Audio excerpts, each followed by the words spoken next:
Écoute, nombreux sont les gens qui m'ont posé la question de savoir si Jésus-Christ est Dieu.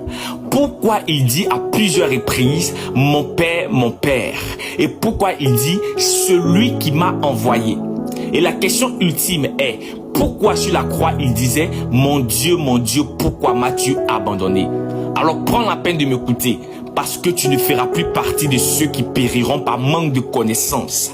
Prenons Matthieu 27, verset 46, il est écrit « Et vers la 9e heure, Jésus s'écria d'une voix forte « Eli, Eli, lama sabachthani » c'est-à-dire « Mon Dieu, pourquoi m'as-tu abandonné ?»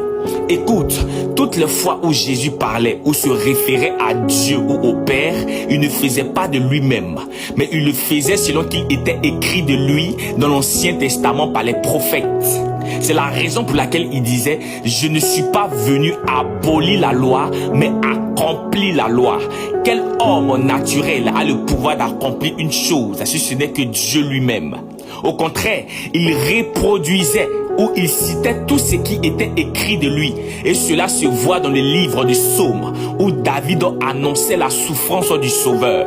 D'où le Psaume 22, verset 2, il est écrit « Mon Dieu, pourquoi m'as-tu abandonné et t'éloignes-tu sans me secourir, sans écouter mes plaintes ?»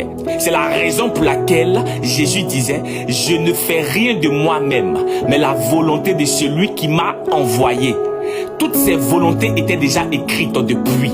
Et vu qu'il est descendu maintenant en chair, il a commencé à accomplir ses volontés. C'est pourquoi ses paroles laissaient entrevoir qu'il parlait à un autre Dieu. C'est ça le mystère de l'incarnation.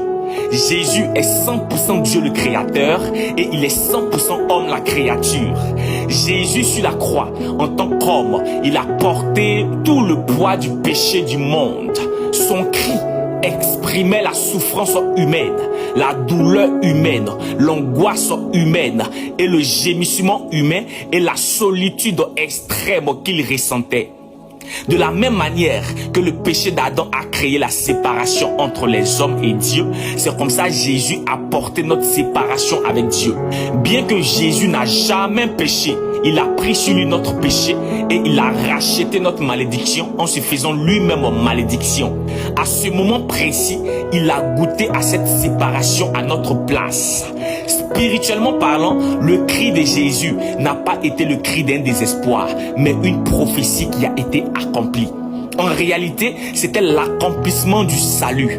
Donc Jésus a subi la séparation que nous méritions afin que nous soyons réconciliés avec Dieu, c'est-à-dire lui-même. Quand tu comprends le mystère de la Trinité,